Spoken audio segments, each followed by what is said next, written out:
Bonjour à tous.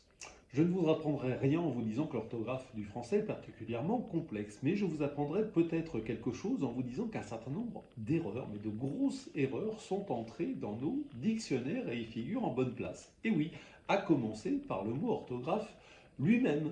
Si je vous dis géographie, astronomie, biologie, vous remarquerez que les noms de sciences en français se terminent par IE. Eh bien, orthographe devrait donc être l'orthographie.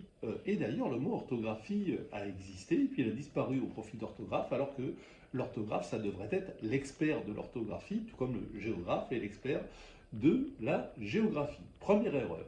Deuxième erreur, si je vous dis le sirop, vous savez que ça s'écrit S-I-R-O-P. Mais avez-vous observé que le verbe associé à sirop, ça n'est pas sirop-P, mais sirop-T, avec un T.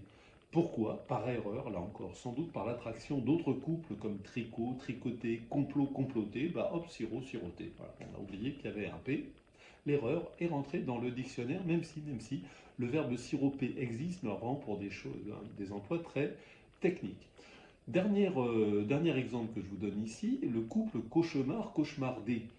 Si je vous dis bavard, il y a un D à la fin, bavardé, canard, il y a un D à la fin, canardé, mais cauchemar, il n'y a pas de D, et pourtant on dit cauchemardé. Pourquoi? Bien là, l'erreur vient du verbe, si je puis dire. À l'origine, le mot cauchemar, qui a deux parties, mais la dernière partie du mot, mar, ça vient d'un mot picard, mar, M-A-R-E, qui voulait dire fantôme qui provoque de mauvais rêves. Vous voyez, on n'est pas très très loin du cauchemar.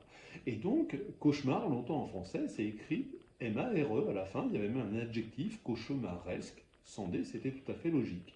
Et puis, là encore, par attraction de bavard, bavardé, canard, canardé, bah, cauchemar, cauchemardé, on a ajouté un D qui n'avait aucune raison d'y être. On a interdit de le mettre au mot cauchemar, ce qui fait provoque chez nous des erreurs et des erreurs en dictée. Et voilà, encore une erreur entrée dans le dictionnaire. Il y en a beaucoup, beaucoup d'autres. J'en cite bien davantage dans ma lettre d'information de l'Express sur le bout des langues dans la version écrite. Mais ces exemples, je les ai trouvés pour l'essentiel dans un livre que je vous recommande, Le Petit Gilbert, du nom de Muriel Gilbert, la chroniqueuse de RTL, qui a une chronique très réussie, je trouve, qui s'appelle Un bonbon sur la langue. Il est sous-titré Dictionnaire des erreurs qui sont entrées dans nos dictionnaires. Il sort ce 19 septembre. Je vous remercie, je vous dis à la semaine prochaine.